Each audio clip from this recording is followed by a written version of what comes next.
Oh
देखिलाशी माती खाता दातियाने बांधे माता जाळी घेवणी कांबळी काठी गाई वळी वेणू पाठी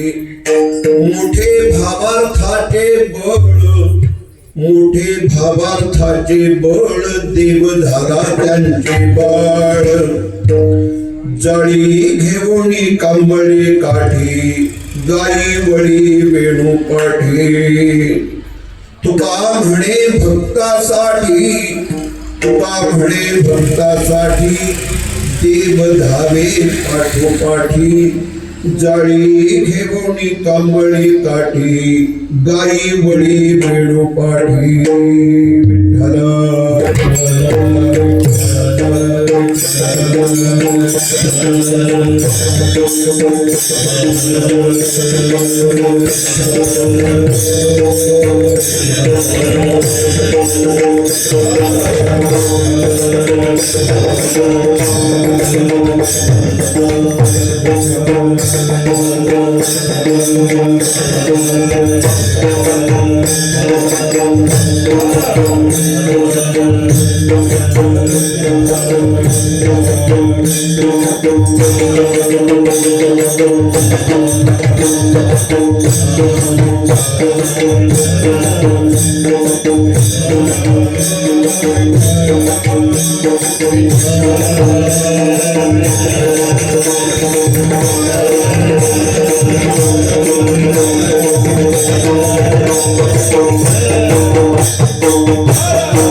विभुं वेणुनादं चरन्तं दुरन्तं स्वयं लीलया गोपवेशं ददानं गवां वृन्दकानन्दनं चारुहासं परब्रह्मलिङ्गं भजे पाण्डुरङ्गम् वसुदेवसुतं देवं कंसचाणूरमर्दनं देवकी परमानन्दं कृष्णं वन्दे जगद्गुरुः या देवी सर्वभूतेषु क्रान्तिरूपेण संस्थिता नमस्तस्य नमस्तस्य नमस्तस्य नमो नमः देवादिदेवा जगत्त्रय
देखिलाशी माती खाता दाबियाने बांधी माता. दरवर्षाप्रमाणे आपल्या संपूर्ण गोंदव ग्रामस्थांच्या आयोजनातून योगदानातून संपन्न होणारा हा नामयज्ञ उत्सव सप्ताह परिसराच्या पंचक्रोशीच्या तालुक्याच्या सहकार्यानं संपन्न होत आहे. आज या सप्ताहाचा सांगता सोहळा जे समारोपाचा दिवस आहे.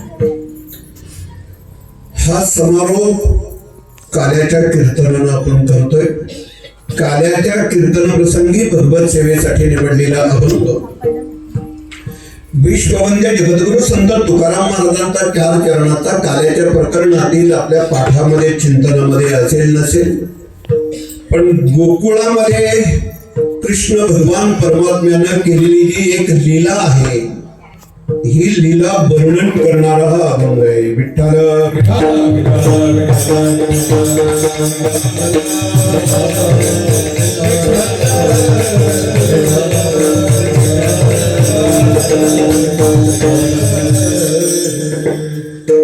कृष्ण भगवान परमात्म्यानं गोकुळात अनेक लीला केल्या. अनेक लीला, असंख्य लीला केल्या.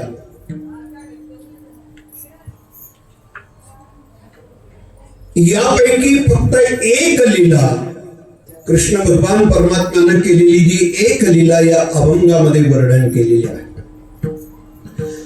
त्याच्या मागचा जो दृष्टिकोन आहे, हा याच्या पुढे शेकडो हजार वर्ष हा दृष्टिकोन, त्याचं मोल, त्याचं महत्व जगाला कळावं यासाठी भगवान कृष्णाने केलेली हे लीला. कृष्ण भगवान परमात्म्याच्या लीले मागे ज्या खोड्या केल्या त्याच्या मागे काहीतरी एक सामाजिक हित आहे, एक दृष्टिकोन आहे. अशा सहज लीला केल्या नाही, त्याच्या मागे काहीतरी सुप्त असा दृष्टिकोन आहे, म्हणूनच या लीला केल्या. हजारो वर्षानंतर देखील या सगळ्या लीला आपल्याला बोध देतात, संदेश देतात, एक चांगली दिशा दाखवत आहे. बघा, साधारणपणे 5,500 वर्षापूर्वीचा हा काळ आहे. कृष्ण भगवान परमात्म्याचा अवतार कार्याचा काळ हा 5,500 वर्षापूर्वीचा काळ आहे. आणि या बदलत्या काळामध्ये, आधुनिक काळामध्ये देखील या लीला आपल्याला काहीतरी सांगून जातात, शिकवतात, बोध देतात, आपल्याला दिशा दाखवतात. विठ्ठला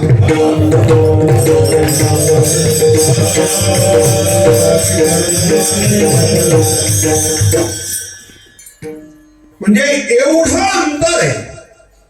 5,500 वर्षापूर्वीचा काळ आणि आता सध्याचा आधुनिक काळ, हे किती अंतर आहे. घरामध्ये नातवांना विचारलेल्या प्रश्नाला आपल्याला उत्तर देता येत नाही. काय अनुभव आहे तुमचा? नातवानं जर एखादा प्रश्न विचारला तर आजोबाला त्याचं उत्तर देता येत नाही, कारण या दोघांच्या मध्ये जे असणारं अंतर आहे. आपलं मॉडेल आहे ते 50 वर्षापूर्वीच आहे. म्हणजे काय लक्षात, आपलं मॉडेल आहे ते 50-60 वर्षापूर्वीच आहे. आणि ही मुलं आहेत ती आता सध्याच्या वर्तमान काळामध्ये, आधुनिक काळामध्ये जगतायत. यांचा जो संपर्क आहे, यांचा जो नेटवर्क आहे, तो संपूर्ण जगाशी जोडलेला आहे. एका सेकंदामध्ये ही मुलं अमेरिका पाहू शकतात, रशिया पाहू शकतात, जग पाहू शकतात. एका सेकंदामध्ये ते विश्व पाहू शकतात. एवढी ती मुलं संपूर्ण जगाशी जोडलेली. म्हणून नातवाच्या मुलाच्या प्रश्नाला जर उत्तर द्यायचं असेल तर आपण या वर्तमान काळामध्ये त्यांच्या बुद्धीशी, त्यांच्या विचाराशी टच करायला पाहिजे. म्हणजे आपल्याला रोजचं रोज बदलायला पाहिजे, रोजचं रोज आपल्याला अपडेट असावं लागेल, तरच आपण या मुलांच्या प्रश्नाचं उत्तर देऊ शकतो. ही मुलं एवढी, म्हणजे मी हे का आपल्या समोर मांडतोय, आजच्या बदलत्या काळामध्ये देखील भगवान कृष्णाने केलेल्या लीला आणि खोड्या या आज वर्तमान काळात यांना कळलं पाहिजे. कृष्ण भगवान परमात्मा ही जी देवता आहे, ही देवता यांना सध्याच्या पद्धतीने कळून दिली पाहिजे. विठ्ठला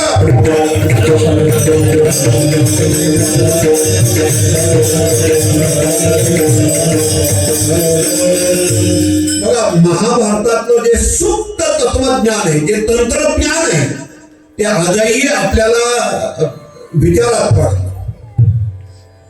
हस्तिनापूर आणि कुरुक्षेत्र याच्यामध्ये अनेक मैलाचं अंतर आहे. म्हणजे आता सध्याची जी दिल्ली हे त्या काळाचं हस्तिनापूर. युद्ध कुरुक्षेत्रावरती चालू आहे आणि इकडे राजा धृतराष्ट्र, संजय हे सगळे हस्तिनापुरात आहे. त्या संजयाला एक वरदान होतं, त्याला दिव्य दृष्टी मिळाली होती आणि त्या दिव्य दृष्टीनं तो शेकडो मैलावरती चाललेलं युद्ध हे आपल्या डोळ्यांनी पाहत होता आणि तंतोतंत ते वर्णन आपल्या मालकाला सांगत होता. हे लक्षात आहे ना? आलं ना लक्षात? मग एवढ्या अंतरावरच तो कसं पाहू शकतो? ही जी दूरदृष्टी आहे, म्हणजे शेकडो मैलावरचा तो डोळ्यांनी उघडपणे पाहतोय आणि तंतोतंत वर्णन आपल्या मालकाला सांगतोय, राजाला सांगतोय. म्हणजे याचा अर्थ आजही आपण हजारो मैलावरच लाईव्ह पाहतो, टीव्ही वरती हे सगळं पाहतो. ते तंत्रज्ञान हे सध्या वापरण्यात आलेलं आहे. म्हणून हे अलीकडच्या मुलांना आपण कळून दिलं पाहिजे. विठ्ठल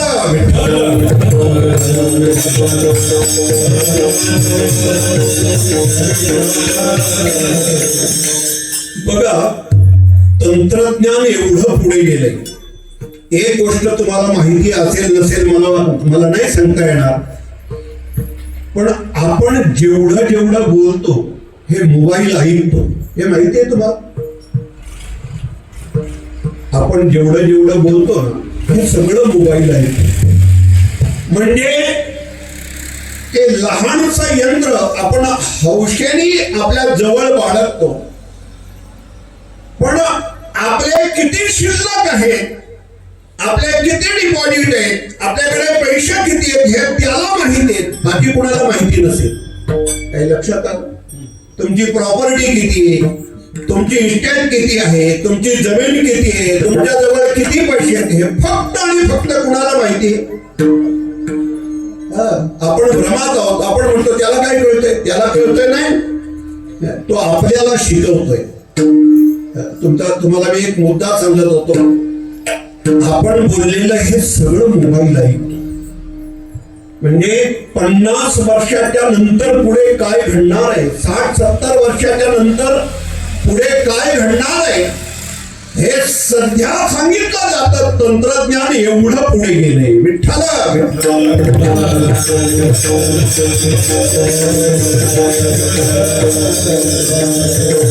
तुम्ही कधीतरी अनुभव घ्या. म्हणजे तुम्ही मुलं आहात ना, तुम्ही अनुभव घ्या. तुम्ही एक गोष्ट मोबाईल शेजारी ठेवायला एक गोष्ट 3-4 वेळा बोला, घड्याळ घड्याळ घड्याळ.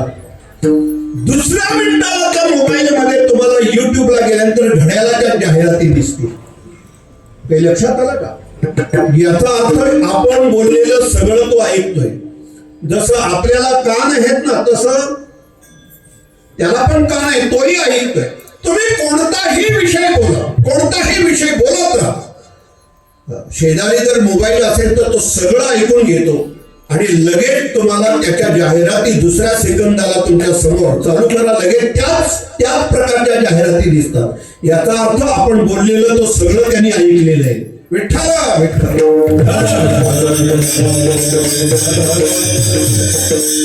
हे जे सगळं तंत्रज्ञान आहे ना, हे आमचं प्राचीन तंत्रज्ञान आहे. म्हणजे महर्षी कणाद ते कलाम हा जो प्रवास आहे ना आपल्या देशाचा, म्हणजे इसवी सनापूर्वीचा काळ आहे. महर्षी कणादाचा काळ. कणाद ज्यानं अणूचा सिद्धांत मांडला, हे कणाद इसवी सन पूर्व 256 हा काळ आहे. म्हणून एक पुस्तकही उपलब्ध आहे, महर्षी कणाद ते डॉक्टर अब्दुल कलाम. कणाद ते कलाम अशा नावाचं पुस्तक आहे. म्हणजे हा आपल्या संपूर्ण विश्वाचा देशाचा प्रवास आहे. महर्षी कणादापासून प्रवास झाला तो आता डॉक्टर अब्दुल कलामांच्या पर्यंत हा प्रवास, म्हणजे सध्या आधुनिक काळाचा हा प्रवास आहे. मी का हा मुद्दा म्हणतोय, तर प्राचीन काळामध्ये हे म्हणजे वास्तव्यात असणारं जे तंत्रज्ञान आहे, हे तंत्रज्ञान आता सध्या आज वर्तमान काळामध्ये आपण पाहतोय.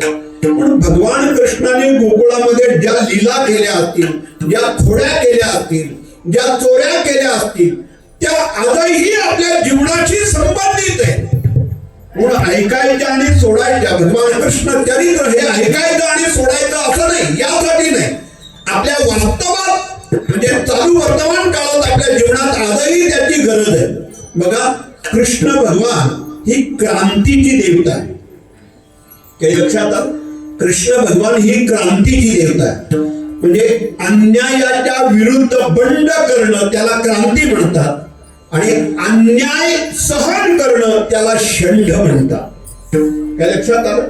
जो माणूस आयुष्यभर अन्याय सहन करत असेल त्याला षंढ म्हणायचं, आणि अन्यायाच्या विरुद्ध क्रांती करत असेल त्याला क्रांती पुरुष म्हणावं. विठ्ठला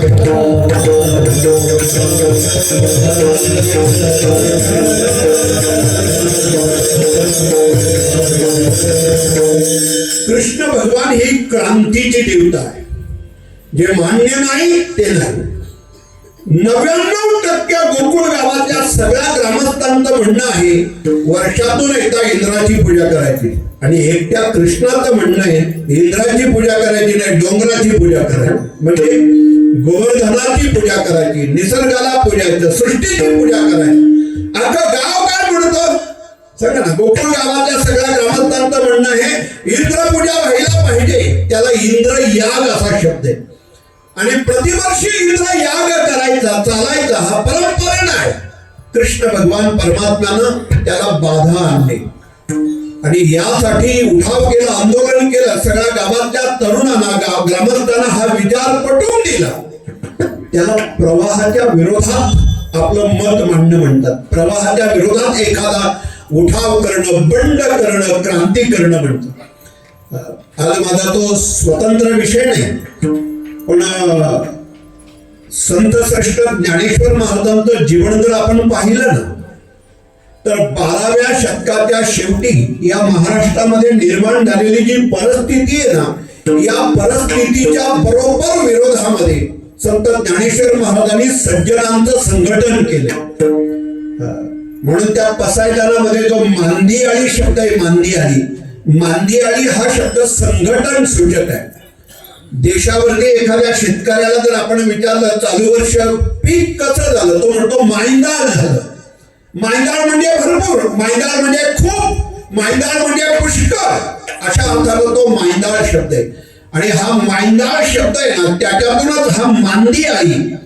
मग कुणाची मांदियाळी तयार करायची?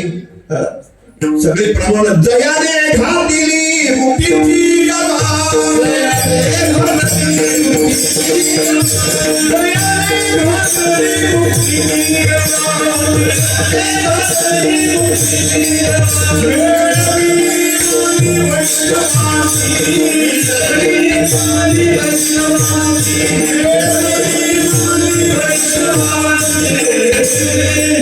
वैष्णवांची मांदियाळी तयार केली. मांदियाळी म्हणजे संघटन, मांदियाळी म्हणजे भगवान कृष्णाने देखील हेच केले गोकुळा गावामध्ये. संत ज्ञानेश्वर महाराजांचं उदाहरण का सांगितलं मी? त्या परिस्थितीला म्हणून पसायदानामध्ये जो शब्द आहे, ईश्वरनिष्ठ सज्जनांची मांदियाळी तयार करण्यात केली. म्हणजे कुणाची नाही, ईश्वरनिष्ठ जे सज्जन आहेत त्यांची मांदियाळी. तुम्हाला एक सामाजिक क्षेत्रातलं वाक्य सांगतो, दुर्जनांचं संघटन करावं लागत नाही. दुर्जनांचं संघटन करावं लागत नाही, सज्जनांचं संघटन करावं लागतं. हे लक्षात आलं का? वाईट गोष्टीकडे माणसाचा जेवढा ओघ आहे तेवढा चांगल्या गोष्टीकडे ओघ नाही. समजा एखाद्या भांड्यामध्ये पाणी घेतलं, तांब्यामध्ये पाणी घेतलं, आणि हे जर तुमच्या समोर असं होतं तर ते पाणी हे चढाकडे जाईल का उताराकडे जाईल? मला किती वाजलेत बघू द्या, झोपेत आले म्हणजे झोपेत नाही ना तुम्ही. पाणी जर तांब्यातलं लोट्यातलं उतरलं तर ते चढाकडे जाईल का उताराकडे जाईल? उताराकडे जाईल. लक्षात आलं? हा अगदी व्यावहारिक सिद्धांत आहे. ते उताराकडे जातं. म्हणजे याचा अर्थ असा आहे, उताराकडे त्याचा ओघ आहे, वाईटाकडे माणसाचा ओघ आहे. या मुलांना कोणीही शिव्या शिकवल्या नाही.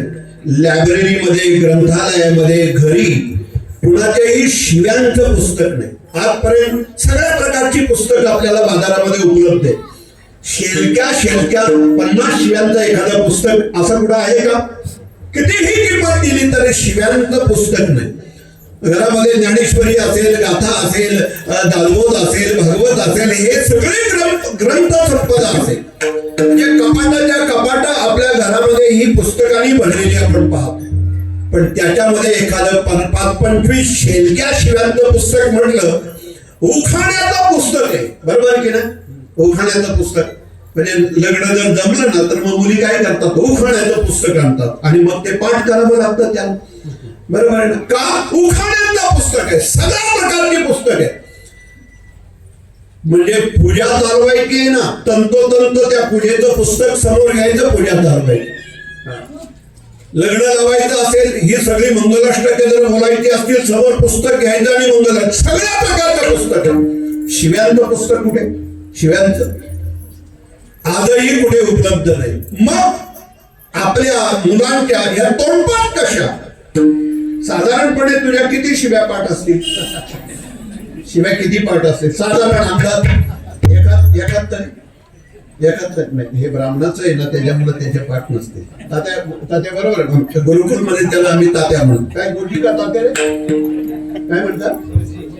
गुरुजी काय? हा विठ्ठला.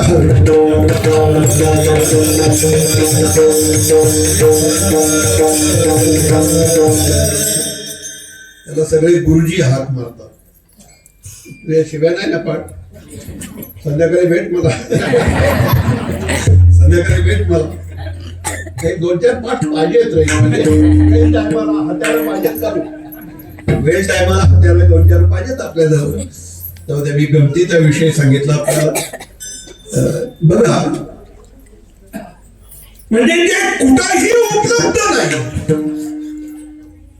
कुठेही उपलब्ध नाही. त्याची पुस्तकं नाही, तरीही आपल्या 2-5 शिव्या तोंडपाठ आहेत. त्या सांगितल्या नाही, कोणी शिकवल्या नाही. याचं कारण असं आहे, माणसाचा ओघ आहे ना, तो ओघ नेमका वाईटाकडे, चांगल्याकडे. असं म्हणून सज्जनांचं संघटन करावं लागतं. हे ज्ञानेश्वर महाराजांना त्याची गरज नसले 12व्या शतकामध्ये. दुर्जनांचं संघटन करावं लागत नाही. आपण माणसं एकत्र होतात, जमा होतात, गोळा होतात. आणि वाईटाकडे जास्त ओघ दिसतो. विठ्ठला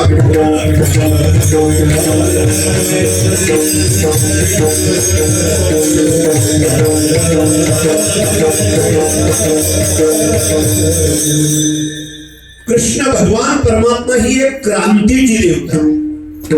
अन्यायाविरुद्ध बंड पुकारले कृष्ण भगवान परमात्म्यानं. गोकुळ गावातलं सगळं दही, दूध, लोणी, तूप हे जे काही पिकलं जायचं ते मथुरेच्या बाजारामध्ये विकलं जायचं. इथं पिकायचं आणि तिथं विकायचं. पण हा माल चांगल्या भावाने जावा म्हणून कृष्ण भगवान परमात्म्याच्या नावाचा वापर केला जायचा. तुमच्या लक्षात आलं? एखादा कमी दर्जाचा माल चांगल्या भावाने विकला जावा म्हणून माणसं मोठ्यांचा ब्रँड वापरतात. म्हणजे आपण घरात घेतो, इतर ठिकाणी टपरीवरती घेतो तो चहा, आणि त्या येवलेचा किंवा दुसऱ्या हाताच्या आहेत अमृततुल्य काय, हे बरीचशी नाव येतात. काही तसा फरक नाही, पण त्या नावाचा ब्रँड आहे आणि तो ब्रँड घेण्यासाठी खूप पैसे मोजावे लागतात. तुमच्या लक्षात आलं का? एखाद्या नावाचा ब्रँड असतो. तसं या गोप गोपींचा दही, दूध, लोणी हे हा सारा माल अधिक किमतीला घ्यावा, पिकावा, त्याचा भाव वाढावा म्हणून या सगळ्या कृष्ण भगवान परमात्म्याच्या नावाचा वापर केला जायचा, ब्रँडचा वापर केला जायचा. काय म्हणायचं त्या? गोविंद घ्या पुढे,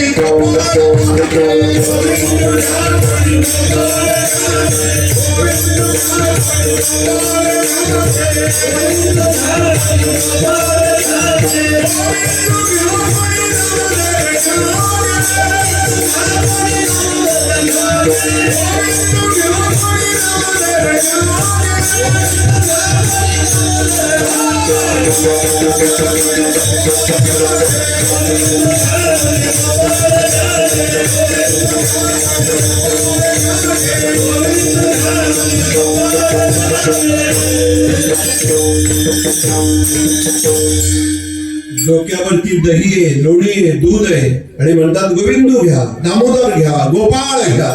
म्हणजे वस्तू एक आहे आणि दुसऱ्याच वस्तूचा गवगवा, दुसऱ्याच गोष्टीचा गवगवा. म्हणजे त्याला नावाचा वापर करणं म्हणतात. तो ब्रँड वापरलाय म्हणून माल संपत. कृष्ण भगवान परमात्म्याचं म्हणणं काय, आपल्या घरी तयार होतं, आपल्या गावात तयार होतं, आपल्या मुलांना द्या, आपल्या लेकरांना द्या, आपल्या मुलांना द्या. अन्न जर सात्विक असेल, अन्नावरती म्हणजे जसं अन्न असेल तसं रक्त तयार होतं, जसं अन्न असेल तसे विचार तयार होतात, जसं अन्न असेल तशी बुद्धी. काही लक्षात आलं का? अन्नावरती खूप अवलंबून आहे आपल्या जीवनाचं भवितव्य. म्हणजे मी काही गोष्टी ज्या पाहतो त्यात का जाणीवपूर्वक आपल्याला सांगतोय. या मुलांची पंगत बसली ना दुपारी किंवा संध्याकाळी, जेवायला पंगत बसली की या सगळ्या मुलांच्या मध्ये एक ब्राह्मणाचं पोरग आहे, ते मुंबईचे विरारला राहतात त्याचे आई वडील. तो सगळ्या मुलांच्याच पंक्तीत बसतो, पण जेवायला सुरुवात करण्याच्या अगोदर हळूच खिशातून एक डबी काढतो, त्याच्यात बारीकसा चमचा आहे, त्याने एक तुपाचा चमचा तो जेवणावर टाकतो आणि मग जेवायला सुरुवात करतो. आणि मी हे रोजच पाहतो. बरोबर आहे की नाही? नक्की ना? हे सगळ्यांना माहिती. बघा हे म्हणजे अन्नावरती एक चमचाभर 2-4 थेंब टाके तुपाचे की त्या अन्नाला अन्न शुद्ध होतं आणि मग तेच अन्न, जसं अन्न असेल तशी होती. या बाबतीत फार खबरदारी घ्यावी. मला एकाने एकदा आग्रह केला, म्हणे महाराज आमच्याकडे तुरीची डाळ आहे आणि कमी भावात देतो आम्ही, 40-50 रुपये किलोनी. म्हटलं 125 रुपये किलोचा भाव आहे आणि तुम्ही एवढे 40-50 रुपये किलोनी कसं काय देता ही तूर डाळ? म्हणे कंपनीतून ही काढली जाते गेटच्या बाहेर, रोज 2 किलो 3 किलो महिला काम करतात, ते कामगार करतात आणि एकत्र केल्यानंतर ती तूर डाळ विकतो. म्हणजे आम्ही कमी भावात देतो. म्हटलं चोरीची तूर डाळ जर पोराही खाल्ली कोण काय कीर्तन करतील का? चोऱ्यात करतील ते. चोरीचं अन्न, चुकीचं अन्न. हे बघा, आपल्या घरातील लेकरा बाळांना चुकीचं अन्न, चुकीच्या मार्गाने आलेलं हे जर आपण दिलं तर त्याचे परिणाम पण तेच दिसणार. विठ्ठला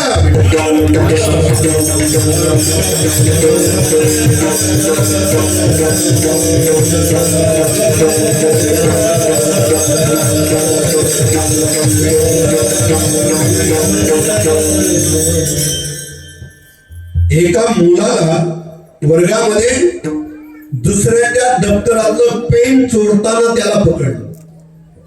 ज्याच्या दप्तरातला पेन गेला त्याने तक्रार केली त्या शिक्षकांच्याकडे. अहो सर म्हणे यांनी माझा पेन चोरला.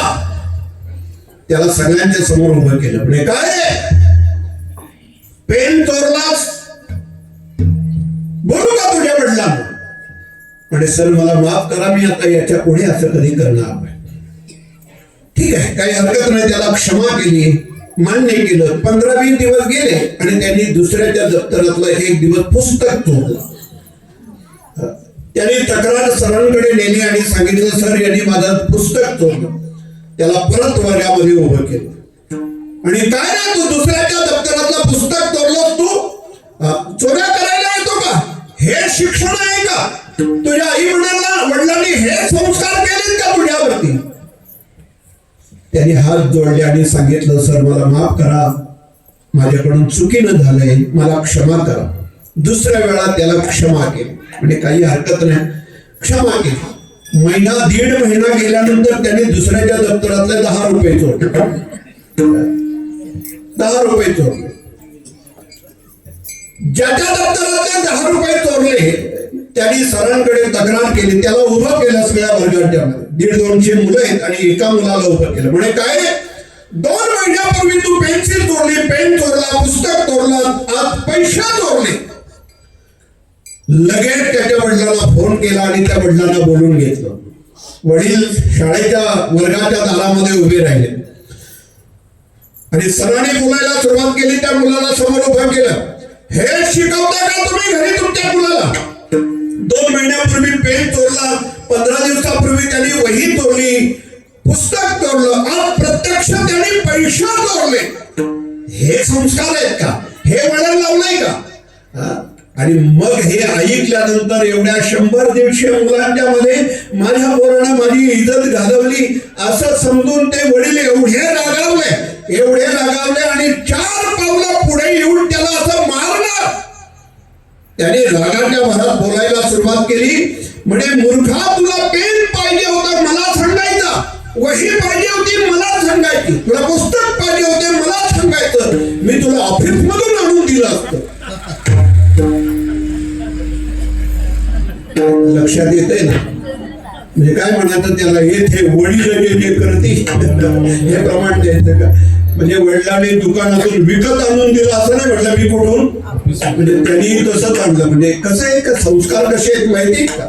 विठ्ठला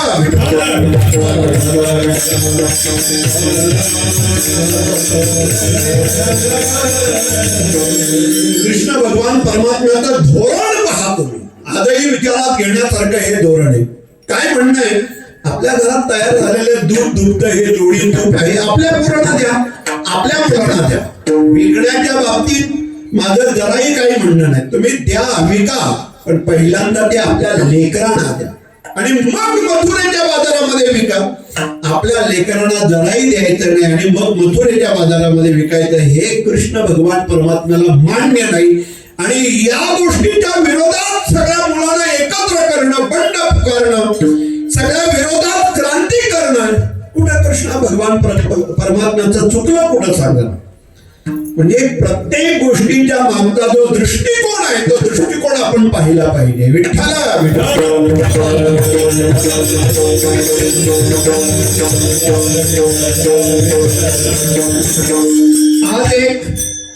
आज एक नवीन म्हणजे जुनी पण एक लीला, एक खोडी कृष्ण भगवान परमात्म्यानं गोकुळ गावात केली. त्याची तक्रार यशोदेच्या कानापर्यंत आली.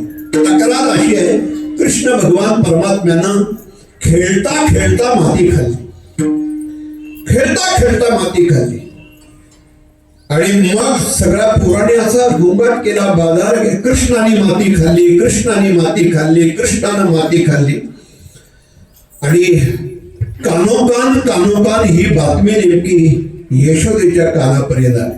आता त्याला सबळ पुरावा तर पाहिजे, काहीतरी सबळ पुरावा पाहिजे. लोकांनी दुसऱ्याच्या पोराने येऊन सांगितलंय तुमच्या कृष्णानं माती खाल्ली, लालानं माती खाल्ली, कानानं माती खाल्ली. यशोदा मैया त्याच्यावरती विश्वास ठेवायला तयार नाही. त्याला काही सबळ पुरावा पाहिजे तर मी त्या गोष्टीवरती विश्वास ठेवेल. काही वेळानं नेमके बळराम दादाच नेमके घरी आले आणि बळराम दादानी आपल्या आईला सांगितलं, मैया अगं कानानं माती खाल्ली, आपल्या कृष्णाने माती खाल्ली. एवढं बोलल्यानंतर आता सबळ पुरावा मिळाला. दादा जर सांगत असेल तर आपल्या घरातला पुरावा. आणि मग कृष्ण भगवान प्रभूला हाक मारली मैयानं, म्हणजे लाला दडदड दडदड करत कृष्ण भगवान प्रभू पुढे आले आणि म्हणे काय ग मैया, का बोलावलं? अरे म्हणे तू माती खाल्लीस, लोकांच्या पोरांची तक्रार आहे, गोकुळ गावातील सगळी मुलं माझ्यापर्यंत सांगायला आली तू खेळता खेळता माती खाल्ली. नाही ग मैया, तुला असं कोण म्हणतोय? कोण म्हणतोय? नाही, आज दादा सांगतोय, तुझा दादा सांगतोय तू माती खाल्ली. कृष्ण भगवान परमात्मा आपल्या आईला म्हणतात, मैया नाही खाल्ली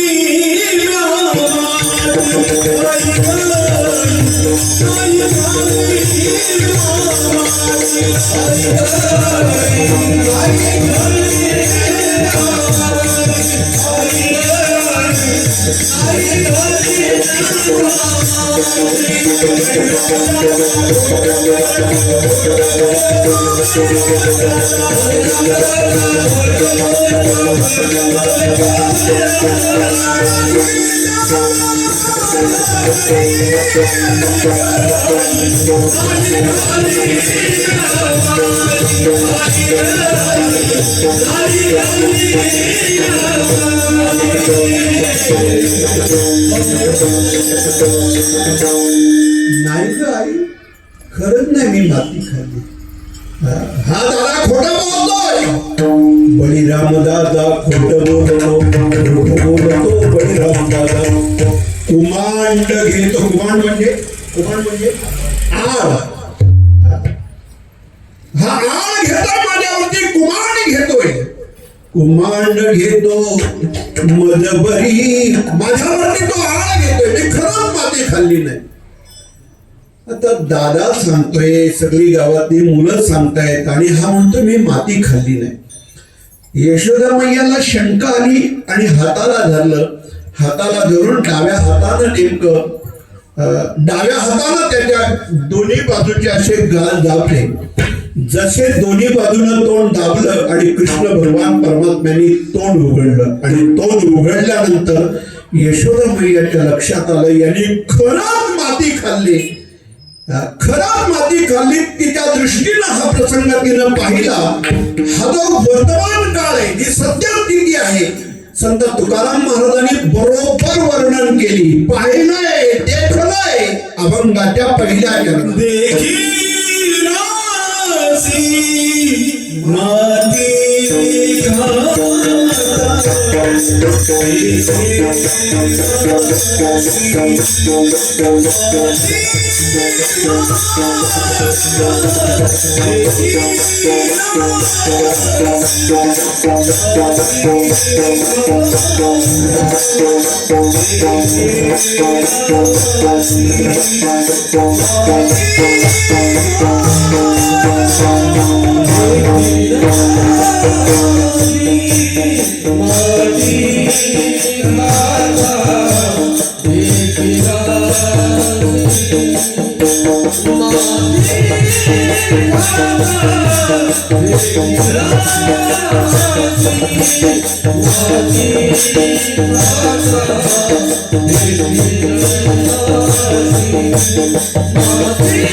देखीलाशी माती खाता बघायला गेले, मी पाहिलं तर त्याने खरोखर माती खाल्ली.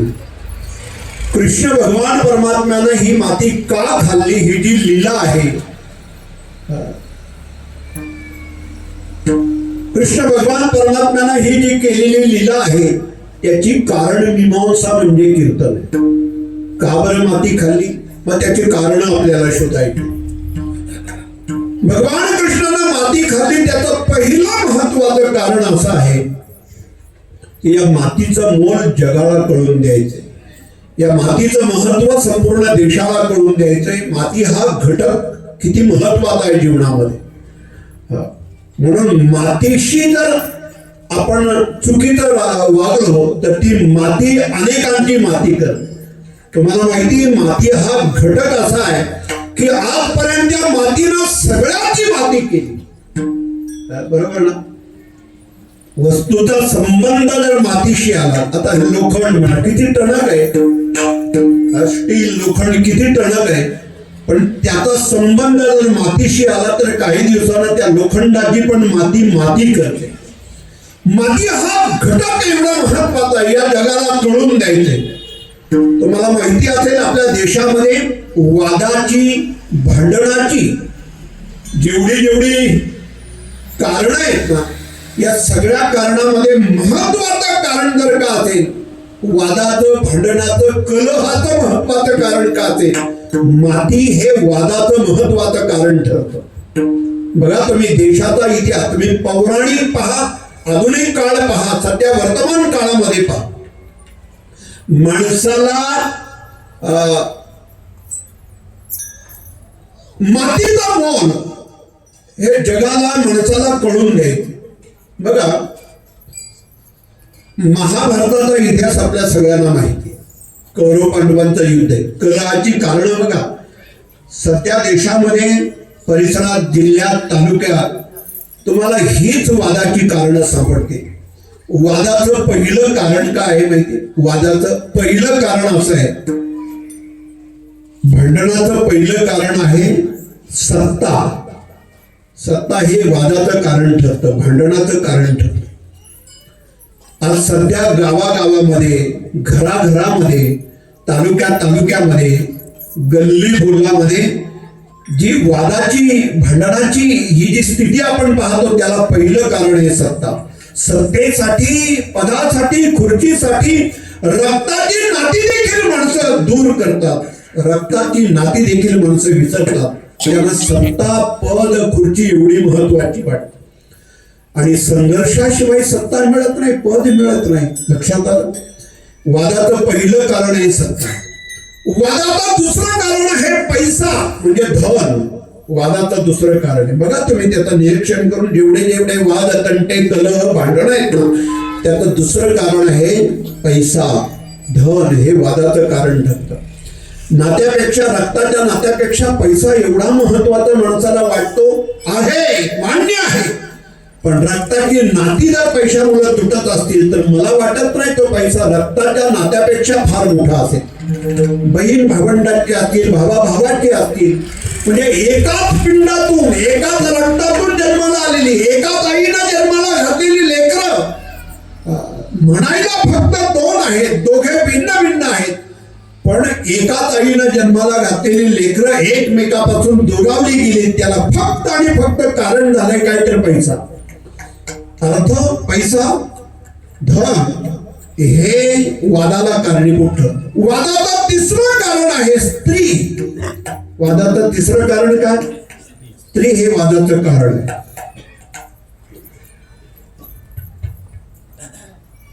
रामायणाचा जो वाली आणि सुग्रीव आहे, या सुग्रीवाचं आणि वालीचं जे भांडण आहे, भगवान प्रभू रामचंद्राने कुणाची बाजू घेतली? सुग्रीवाची बाजू घेतली. वाली हा पराक्रमी राजा आहे, तो किष्किंधा नगरी जी आहे, या किष्किंधा नगरीचा वाली आणि हा सुग्रीव राजा आहे, पराक्रमी आहे, ते महाबलवान आहे. कृष्ण भगवान परमात्म्याने आपल्या भगवान श्रीरामानं बाजू घेतली, ती सुग्रीवाची बाजू घेतली आणि मग वालीला मारलं. पण या दोघांचं कारण काय? वादाचं भांडणाचं कारण काय? स्त्री कारण आहे. महाभारतामध्ये कौरव पांडवांच्या युद्धाला कारणीभूत तशी द्रौपदी सुरुवातीला झाले. त्या द्रौपदीच्या मुखातून जर एक वाक्य बाहेर पडलं नसतं, फक्त एकच वाक्य बाहेर पडलं,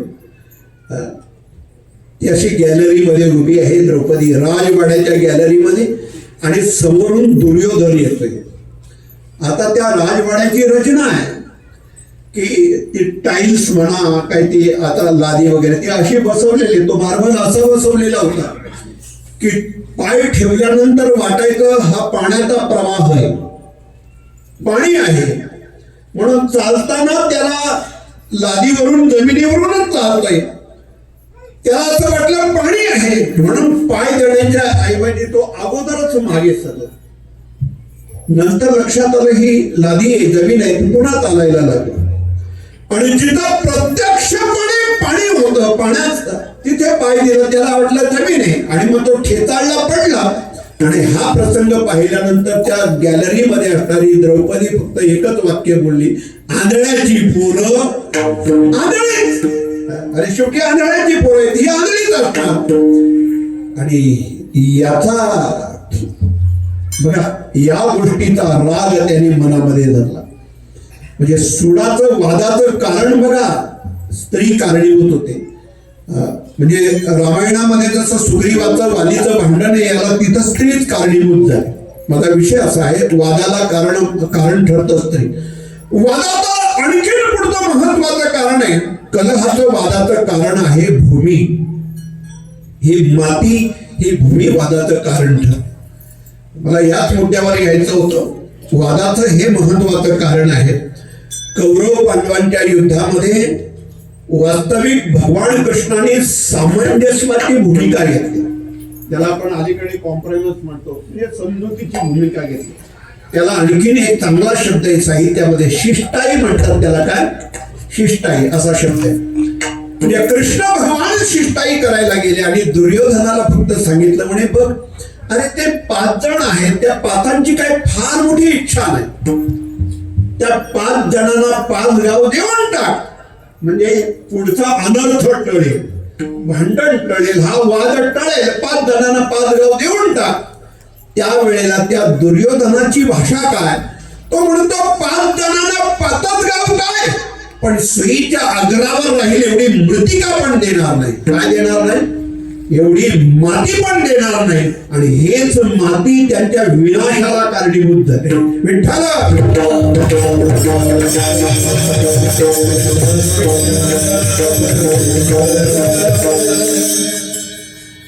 आज बदलत्या काळामध्ये या मातीचं मोल आपल्याला आता कळायला लागले.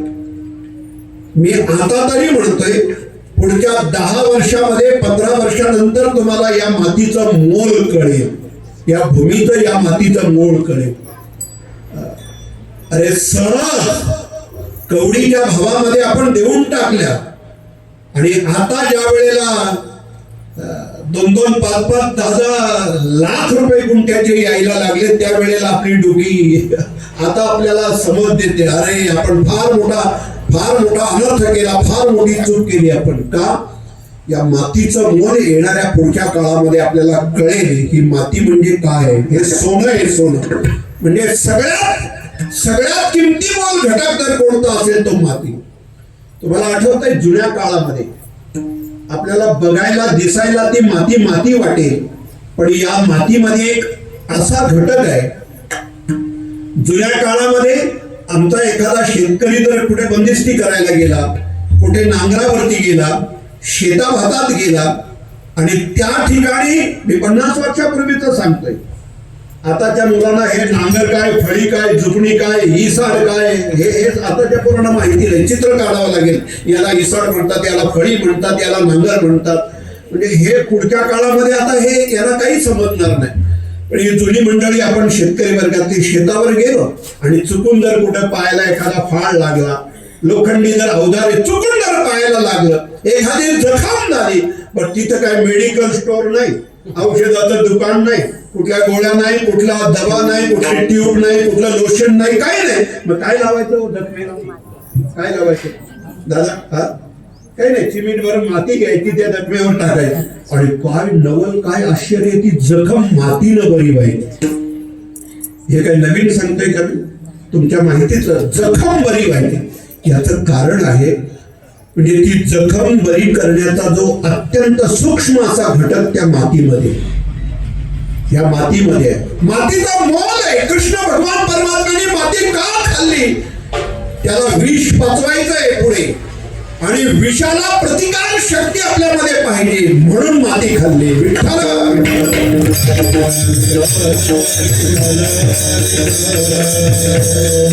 कोणत्याही गोष्टीसाठी तुमच्याकडे प्रतिकार शक्ती असावी लागते. आजाराला प्रतिकार करणारी शक्ती जर तुमच्याकडे असेल, तो आजार केवळ प्रतिकार शक्तीनं बरा होईल. आपली प्रतिकार शक्ती खालावली की आजाराचं बळ वाढतं, एखाद्या रोगाची ताकद वाढते. जिथपर्यंत त्या रोगाला प्रतिबंध करणारी प्रभावी अशी प्रतिकार शक्ती जर आपल्यात असेल, त्या रोगाचं बळ आपल्या समोर फार बळावलं जात नाही, वाढलं जात नाही.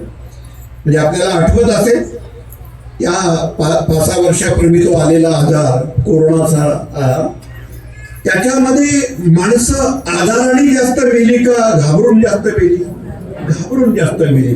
त्याला कारण काय?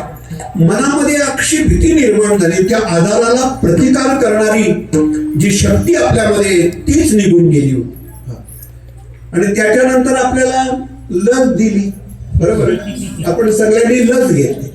ही लस म्हणजे त्या रोगावरचा औषध नाही, लक्षात आलं का? ती लस म्हणजे त्या रोगावरचा औषध नाही, त्या रोगाला प्रतिबंध करणारी किंवा प्रतिकार करणारी शक्ती त्या लसमध्ये, लक्षात आलं? म्हणून एखादा आजारी माणूस असेल ना, तर त्या आजारी माणसाला आजाराला प्रतिकार करणारी ताकद त्याच्यामध्ये वाढावी, असं आपण त्याच्या समोर जाऊन बोलावं. काय बोलायचं? अरे तू बरा होशील, कॅन्सर काय होत नाही का कोणाला? कॅन्सर काय होत नाही का? बरा होशील तू अर्धा बरा होतो, बोलल्याने अर्धा बरा होतो. पण आपल्या रक्तात तसं नसतं. आपण त्याच्या समोर जाऊन सांगतो, असाच झाला होतो आजार एक माणसाला, आणि 1.5 महिन्यामध्ये तो म्हणतो हे मुडकं मला नसतं बघायला आला तरी चाललं. हे लक्षात आलं? काही पैसे द्यावे लागतात का चांगलं बोलाय? त्याला प्रतिकार शक्ती म्हणतात, एक आत्मबळ. त्याला काय म्हणतात तुम्ही? Positive energy. श्रीमद भगवद्गीता हे माणसामध्ये उभारी देतं, लक्षात आलं?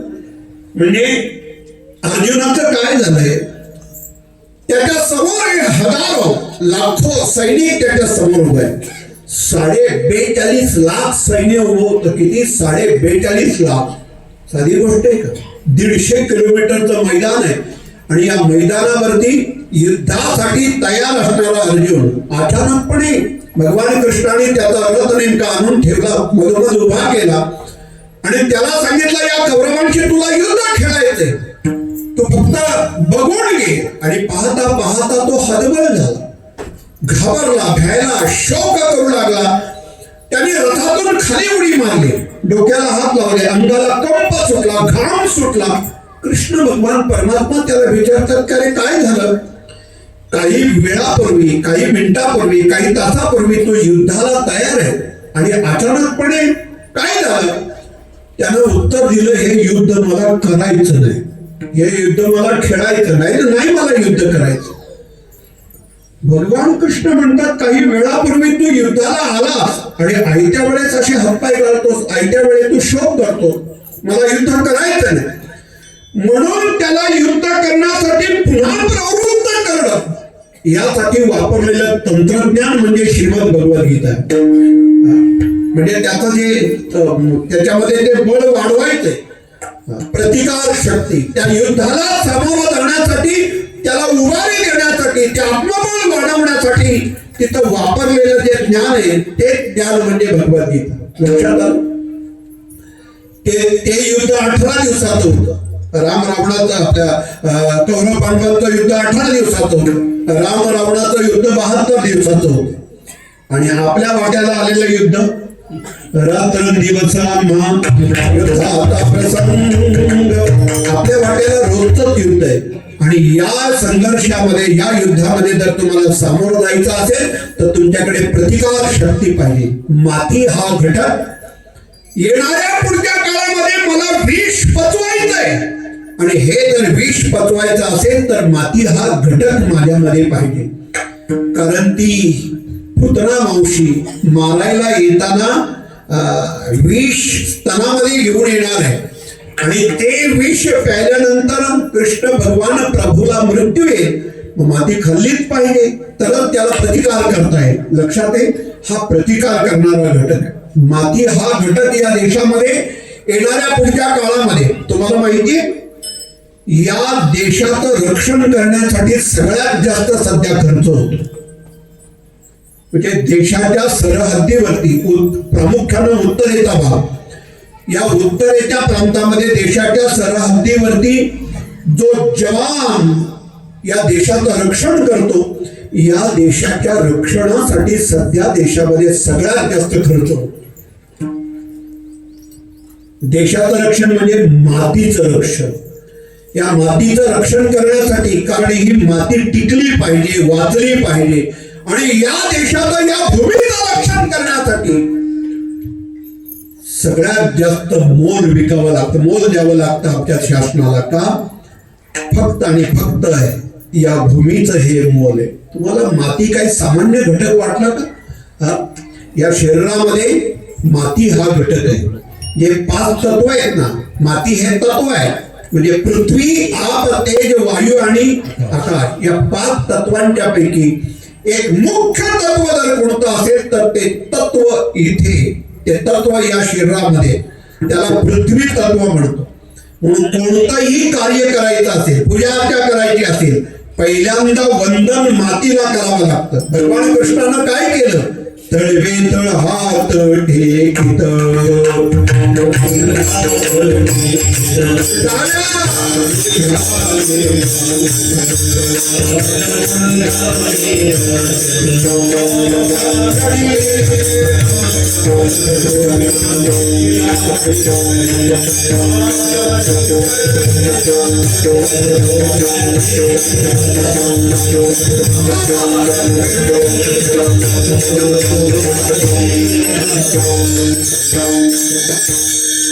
सुरुवातीला तळवे तळ हात टेकित, म्हणजे दोन्ही तळवे, दोन्ही हात या धरणी मातेला टेकले, आणि या धरणी मातेला विनंती केली की हे धरणी माते, हे जे अवतार कार्य आहे, हे अवतार कार्य पूर्णत्वाला जाण्यासाठी मला तुझी गरज आहे, तुझ्या सहाय्याची गरज आहे. एखादं घर बांधायचं असेल, पहिल्यांदा मातीची पूजा केली जाते, धरणीची पूजा केली जाते. समुद्र वसने देवी पर्वतस्तन मंडळे विष्णू पत्नी नमस्तुभ्यं पादस्पर्श क्षमस्वमे. हे धरणी माते, एखादी पूजा असो, एखादं कार्य असो, पहिल्यांदा त्या भूमीचं पूजन केलं जातं, मातीचं पूजन केलं जातं. भूमीचं पूजन केल्यानंतर त्या वास्तूची नंतर निर्मिती होते. म्हणजे माती हा घटक एवढा महत्वाचा आहे. पण भगवान कृष्णाने आणखीन एका कारणास्तव माती खाल्ली, आणि मग त्या यशोदा मैयानं त्या कृष्णाला बांधून ठेवायला सुरुवात केली. काय केलं? तिने एक दावा घेतला. दावा शब्दाचे अनेक अर्थ आहेत. कोर्टामध्ये देखील जो केला जातो त्याला काय म्हणतात? दावा म्हणतात. तो दावा इथे अर्थ लावायचा नाही. इथे दावा म्हणजे गायी वासरांना बांधण्यासाठी जी दोरी असते तिला दावा म्हणतात. आता हे तुम्हाला दावा पण लक्षात येणार नाही कसा असतो. त्या दाव्याला म्हणजे मध्ये बंद असतो, तो एकत्र असतो, आणि शेवटच्या दोन्ही टोकाला ते 2 बाजू अशा उघड्या असतात. एका टोकाला गाठ असते, एका बाजूला उघडा असतो, त्याला कानी म्हणतात. कानी उडवली म्हणजे बैलाला गाईला सोडलं असायचे, अशी उघडली जाते ती गाठ, त्याला दावा म्हणतात. तुमच्या डोक्यात फक्त कोर्टातला आणि मजा येते खरं म्हणजे जुन्या शब्दकोशांची खरंच मजा आहे. तर दावा घेतला आणि दाव्याने कृष्णाला बांधायला सुरुवात केली. भगवान कृष्णाला पुढे मोठं कार्य करायचं होतं. एक यमलार्जुन नावाचे भाऊ हे शापित होते, गंधर्व, त्यांना शाप होता आणि ते 2 वृक्षामध्ये त्या रूपानं उभे होते. त्यांचा उद्धार करायचा होता कृष्ण भगवान परमात्म्याला पुढे जाऊन. आता या 2 भावांचा उद्धार करण्यासाठी यमलार्जुन नावाच्या 2 वृक्षाच्या रूपानं उभ्या असणाऱ्या या 2 भावांचा उद्धार करण्यासाठी भगवान कृष्णाला माती खावी लागली. आता माती खाल्ल्यानं यशोदा मैयानं बांधायला सुरुवात केली. आता बांधायला सुरुवात कुठे बांधायचं तर घरामध्ये एक दगडी उखळ होतं आणि असं मोठं उंच 1.5-2-3 फुटाचं त्याला बांधायला सुरुवात केली. त्या दाव्यानं बांधत असताना त्या दाव्याची दोरी कमी पडायची, म्हणून ती काय करायची, आणखीन दुसरी जोडायची. एकदा दुसरी जोडली की ती जास्त व्हायची, एकतर कमी तरी व्हायची नाहीतर जास्त तरी व्हायची. शेवटी या सगळ्या गोष्टीमुळे यशोदा मैया थकली. भगवान कृष्णाला तर वाटलं आईला तरी किती त्रास द्यायचा, फार तरी आईची परीक्षा पाहणं योग्य नाही, म्हणून कृष्ण परमात्म्यानं आपलं शरीर योग्य स्थितीत ठेवलं आणि आईच्या हातून स्वतःला त्या उखळीला बांधून घेतलं. उखळीला बांधल्यानंतर यशोदा मैया काहीतरी कामात निघून गेली आणि मग कृष्ण भगवान ज्या उखळीला बांधले तीच उखळी घेऊन निघाले. मागे उखळी, कृष्ण भगवान पुढे, जसे चालतात तशी ती उखळी मागे अशी हळूहळू येते. पुढे 2 वृक्ष होते, ते जुळे वृक्ष होते. त्या वृक्षाच्या मधून कृष्ण भगवान शिरले. आता ही आडवी उखळी त्या झाडाला आणली आणि त्यांनी एकदम ताकद लावली आणि हे दोन्हीही वृक्ष खाली उन्मळून पडले आणि एक दिव्य 2 भाऊ 2 पुरुष त्या ठिकाणी उभे राहिले. त्यांचा उद्धार करायचा होता म्हणून कृष्ण भगवान परमात्म्याला ही लीला करावी लागली. जगद्गुरु संत तुकाराम महाराजांनी त्या लीलेचं वर्णन केलं. देखीलाशी माती खाता दावियाने बांधी माता. दाव्यानं आईनं बांधून घेतलं, फक्त का त्या माती या घटकाचा जगाला त्याचं महत्व कळावं. हा घटक किती जीवनामध्ये महत्वाचा आहे हे जगाला कळण्यासाठी भगवान कृष्णाने ही लीला केली. आता दुसरी लीला करण्यासाठी गाई वासरांना चारण्यासाठी, सांभाळण्यासाठी, पाळण्यासाठी गावाच्या बाहेर गोवर्धन डोंगर आहे आणि या गोवर्धन डोंगराच्या सभोवताली जे रान आहे त्या रानामध्ये भगवान कृष्ण प्रभू परमात्मा सगळ्या गाई वासरे घेऊन चरायला गेले. पण काय घेऊन गेले याची यादी सांगितली अभंगाच्या दुसऱ्या.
Come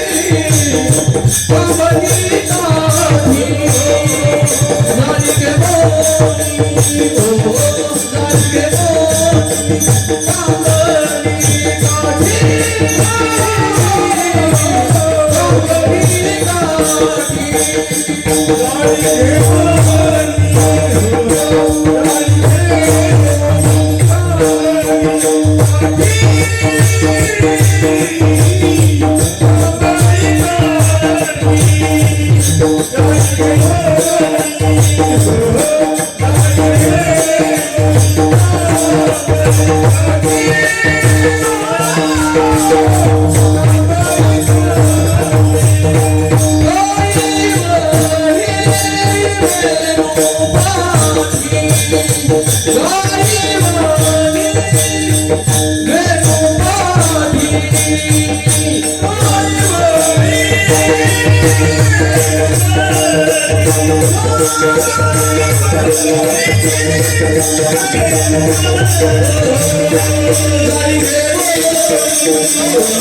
जाळी घेऊनी कांबळी काठी, गायी वळी वेणू पाठी. पाठी म्हणजे सोबत, पाठी म्हणजे बरोबर. काय काय सोबत घेतलं कृष्ण भगवान परमात्म्यानं, काय काय बरोबर घेतलं, काय काय सोबत घेतलं, हे सगळी यादी आहे. काय घेतली? जाळी घेतली, जाळी. नंतर कांबळी घेतली, नंतर काठी घेतली, नंतर नंतर वेणू घेतला, वेणू. गायी जाळी घेऊनी कांबळी काठी, गायी वळी वेणू पाठी. आता पाठी हे क्रियापद आणि हे सगळे एका क्रियापदामध्ये सगळ्यांचा समावेश आहे. काय काय घेतलं तर जाळी घेतली, कांबळी घेतली, काठी घेतली आणि आणखीन वेणू घेतली, वेणू. आता हे सगळं साहित्य का घेतलं याची सूक्ष्म कारण सगळी कारण आपल्या समोर मांडतायत. वेणू का घेतली तर कृष्ण भगवान परमात्म्यानं त्या काळामध्ये गोप गोपींशी संपर्क करण्यासाठी वापरलेलं अत्यंत प्रभावी साधन म्हणजे वेणू आहे.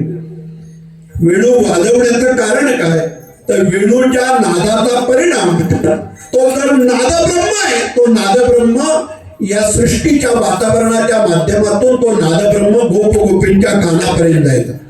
आता सध्या आपण एकमेकाशी संपर्क करण्यासाठी साधन कोणतं वापरतो? आपण एकमेकाशी संपर्क करण्यासाठी साधन कोणतं वापरतो? मोबाईल हे सध्या संपर्काचं साधन आहे. आता हा मोबाईल अलीकडच्या काळातला आहे, बरोबर, अलीकडच्या काळातला आहे. म्हणजे फार फार या 20-25 वर्षामध्ये, 25-30 वर्षामध्ये हा अलीकडे आपण पाहतोय. एक काळ असा होता जिल्ह्यामध्ये पहिला मोबाईल ज्या माणसाने आणला ना, म्हणजे त्या माणसाला बघण्यासाठी लोक येईल. आपल्या तालुक्यामध्ये एक मोबाईल एका माणसाने आणला तर सगळा तालुका काय आश्चर्य वाटायचं. आता काय त्याचं गांभीर्य राहिलं नाही, फार काही मोल राहिलं नाही, माणसाला त्याचं काही गांभीर्य वाटत नाही. मला हे काय म्हणायचं होतं, म्हणजे याच्या अगोदर संपर्काला कुठलं साधन असायचं? तुम्ही रायगडावर गेलात कधी? रायगडावर गेला असा, बहुतेक मंडळी गेला असा. महाराजांचं जे राजसिंहासन आहे त्या राजसिंहासनापासून त्या महाद्वाराचा जो गेट आहे, म्हणजे सुरुवातीला जे महाद्वार आहे, या महाद्वारामध्ये दोन माणसं हळू आवाजामध्ये जर बोलत असतील तर राजसिंहासनावर बसलेल्या महाराजांना ती सहज ऐकायला जायचं, सहज ऐकायला जायचं. या ध्वनींचं प्रक्षेपण कसं व्हायचं, या आवाजाच्या ध्वनीच्या लहरी तिथपर्यंत कशा जायचं, ही जी वापरलेली सिस्टम आहे. आता हे पोरं म्हणतात बघा, या स्पीकरवाल्यांकडे बघतात, माझ्या माईकचा आवाज वाढव, माझ्या माईकचा आवाज वाढव. आता माईक येत आहे, माईकचा मालक तो आहे, तो तिकडे म्हणतोय, तो मनातल्या मनात म्हणत असेल 2000ला 2500ला मी विकत आणलाय आणि हा रुबाब करतोय माझ्या माईकचा आवाज. म्हणजे आपल्याला अजून माझं काय हेच माहिती नाही, आपण आपल्यालाच ओळखत नाही मी कोण आहे आणि माझं काय. एक आठवण आली, एक विषय आला म्हणून सांगतो. अलेक्झांडर हे नाव आपल्याला माहिती असेल. हा सम्राट आहे, हा राजा आहे. अलेक्झांडर, द ग्रेट अलेक्झांडर असं म्हटलं जातं. जग जिंकण्याचं त्याचं स्वप्न आहे, सामान्य नाही तो. म्हणून त्याला आपल्या देशामध्ये सिकंदर म्हणतात. आपल्या देशात काय म्हणतो त्याला आपण? सिकंदर. तो एक सम्राट आहे. जग जिंकायला निघाला ना, तो नेमका झेलम नदीच्या किनारी आला. आपल्या देशाच्या उत्तरेचा हा सगळ्यात वरचा टोक आहे, तिथे झेलम नदी. आणि या झेलम नदीच्या कडेला या आपल्या हिंदुस्थानचं देशाचं रक्षण करणारा त्या काळातला राजा आहे, त्याचं नाव आहे पोरस. आणि या पोरसचं आणि अलेक्झांडरचं युद्ध झालं. युद्ध झाल्यानंतर म्हणजे सिकंदराचं युद्ध झालं. युद्ध झाल्यानंतर त्यांच्या समेट झाली, तह झाला. आणि मग तो 19 महिने आपल्या देशामध्ये राहिला. आपल्या हिंदुस्थानमध्ये तो 19 महिने राहिला. हा विषय मला इथे काय फारसा गरजेचा वाटत नाही. त्याच्या पुढचा एक विषय मला गरजेचा वाटतो.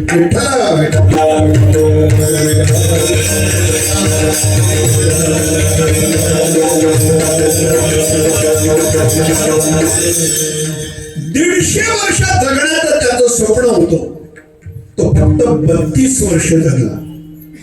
राजा हा अलेक्झांडर हा फक्त 32 वर्ष जगला. 33वे वर्ष लागलं आणि त्याला मृत्यू आला. म्हणजे त्याला फार कमी काळामध्ये, कमी वयामध्ये राजवैभव मिळालं होतं. काय नशिबान होतं बघा, काय त्याचे नशीब. त्याचं वय 20 वर्षाचं असताना त्याचे वडील वारले. त्याच्या वडिलांचं नाव आहे फिलिप्स. आणि हे जे फिलिप्स आहे, अलेक्झांडरचा बाप आहे, तो वारला. आणि कमी वयामध्ये, वयाच्या 20व्या वर्षी ते पद, ती खुर्ची, ते राजवैभव त्याला मिळालं. पण हे राजवैभव मिळवण्यासाठी त्याला संघर्ष करावा लागला. आणि अतिसंघर्षानं ते राजवैभव त्याला प्राप्त झालं. म्हणून आजही एखादं राजवैभव जर मिळवायचं असेल तर माणसाला संघर्ष करावा लागतो. सहजासहजी मिळत नाही, फार संघर्ष करावा लागला. म्हणजे हा काळ इसवी सन पूर्व काळात नाही. इसवी सन पूर्व काळामध्ये 356 ते इसवी सन 323 हा इसवी सन पूर्व काळामध्ये जो 32 वर्षाचा काळ आहे, 32 वर्ष संपले आणि त्याला मृत्यू आला. जाऊ द्या, मला ते नाही सांगायचं. पण बाप मेल्यानंतर, जो फिलिप्स नावाचा राजा होता, अलेक्झांडरचा बाप, तो मेल्यानंतर त्याने पहिल्यांदा काय झालं, त्या सगळ्या विधी झाल्या आणि आपल्या वडिलांची खोली तो उघडायला गेला. काय म्हणता तुम्ही, रूम का? तो रूम उघडायला गेला, खोली उघडायला गेला. त्याला शयनगृह म्हणतात. आणि ते उघडायला गेला तर दरवाजा उघडला, कडी काढली, दरवाजा उघडला तर भिंतीवरती एक वाक्य लिहिलेलं त्याने वाचलं. ते वाक्य सोपं होतं, लहान होतं, पण एका वाक्यानं त्याला आयुष्याचा बोध केला. मला ते वाक्य सांगायचं होतं म्हणून सगळं अलेक्झांडर मंडावाला. वाक्य काय होतं? मी केवळ माणूस आहे. काय वाक्य होतं? मी केवळ माणूस आहे. म्हणून तो एका देशाचा सम्राट आहे, राजा आहे. पण घरी आल्यानंतर भिंतीवरचं वाक्य वाचल्यानंतर तो जमिनीवरून चालायचा. म्हणून तुम्ही कोणीही व्हा, किती मोठे व्हा, किती पदावर जाऊन बसा, देशाच्या एखाद्या उच्चतम पदावरती जरी गेला तरी एक गोष्ट आयुष्यात कधी विसरायची नाही, मी केवळ माणूस आहे. आज दीड दाना आणि गोंजा होता ना. आजची परिस्थिती काय? दीड दाना आणि गोंजा होता. अरे आहे काय? तुझ्यापेक्षा असे रती महारथी हे जग असं आहे. आपल्यापेक्षा कितीतरी पटीनं मोठी माणसं आहे. आपण कोण आहोत? म्हणजे आपला माप, आपला अंदाज, आपलं स्वरूप जर ओळखायचं असेल ना, ओळखायचं असेल, मी अर्ध्या मिनिटामध्ये सांगू का? आपण आपल्याला जर ओळखायचे, आपण कोण आहोत, आपण कोण आहोत? हे जे जग आहे ना, जग, या जगामध्ये आपला आशिया खंड आहे, बरोबर आहे? या विश्वामध्ये आपला आशिया खंड आहे. या आशिया